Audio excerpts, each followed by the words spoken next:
Hi friends, welcome to పూలరంగడి YouTube channel. Today topic వచ్చేసరికి సంజయ్ దత్ తాత కష్టాలు అనమాట. మనకు తెలిసిన విషయమే, వైజయంతి మూవీ బ్యానర్ ఇక క్లోజ్ చేసుకోవాల్సిందే అంటున్నారు. ఎందుకంటే మనకు తెలిసిన విషయమే, వైజయంతి బ్యానర్ నుంచి కల్కి మూవీ 600 కోట్లు పెట్టి బిగ్ బడ్జెట్ మూవీ అయితే వస్తుందన్నమాట. ఆ బడ్జెట్ ఇప్పుడు బకెట్ తనేస్తుందా అనిపిస్తుంది అనమాట. ఎందుకంటే ప్రభాస్ అన్న స్టార్డమ్ అయితే మెల్లమెల్లగా పడిపోతూ వచ్చిందన్నమాట. ఎలా అంటే బండి పెట్రోల్ అయిపోయినట్టు అనమాట. ఎన్ని కిలోమీటర్లు బండి పోతే అంత పెట్రోల్ అయిపోయినట్టు. ప్రభాస్ అన్నని ఎంత లేపుదామని చూసినా అంత డబ్బులు అయితే వృధా అయితే అవుతున్నాయి అనమాట.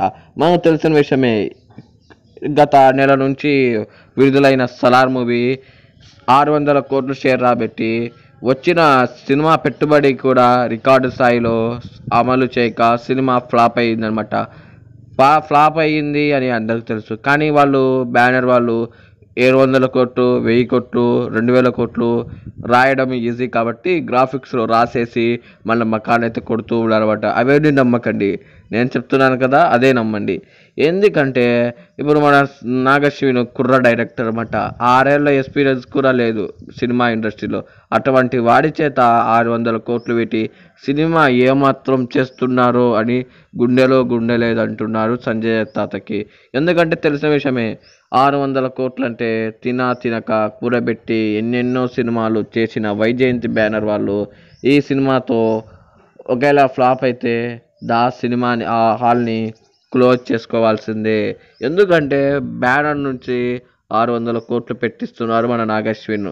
ఇక్కడ సినిమాలో కంటెంట్ ఏమంటే, ఇది ఒక ఫ్యూచర్ మూవీ అనమాట. అంటే దీంట్లో చూస్తున్నంతసేపు మనం ఎక్కడో ఉండేటుంటాం, కానీ సినిమాకు ఇంటర్వెల్ కొట్టాక ఇక్కడనే ఉండామే అనిపించదు అనమాట. అంతేకాని సినిమా చూసామే అనిపించదు. ఎందుకంటే ఈ సినిమాలో ఉండేటివన్నీ అడ్వాన్స్డ్ టెక్నాలజీ అని చెప్తున్నారనమాట. మరి అడ్వాన్స్డ్ టెక్నాలజీ అని చాలా మూవీలు అయితే వచ్చాయి, కానీ దానిలో స్క్రిప్ట్ లేక, అలానే కథ కూడా లేక చాలామంది డొల్లని అర్థం చేసుకున్నారనమాట. మనకు అందరికి తెలిసిన విషయమే. అప్పుడు ఎప్పుడెప్పుడో మెహర్ రమేష్ అన్నయ్య శక్తి మూవీ తీస్తున్నా, ఈ మూవీ గురించి మీరు ఎప్పుడు చూడనిది అని చెప్పేసి దాంట్లో చూస్తే ఎప్పుడో చూడనిది కానీ ఎప్పుడో చూసామే అనిపిస్తుంది అని చెప్పారు. ఇక్కడ కూడా అంతే అనమాట. కల్కి మూవీ ఎప్పుడు చూడండి మళ్ళీ కానీ ఎక్కడో చూసామే అనిపించి సంజయ్ దత్ తాతకి బొక్కలు అయితే పెడతారనమాట. ఇక ఈ వీడియో ఇంత ఫ్రెండ్స్, నచ్చితే లైక్ అండ్ సబ్స్క్రైబ్. ఇంకా ఉంటాను, బాయ్.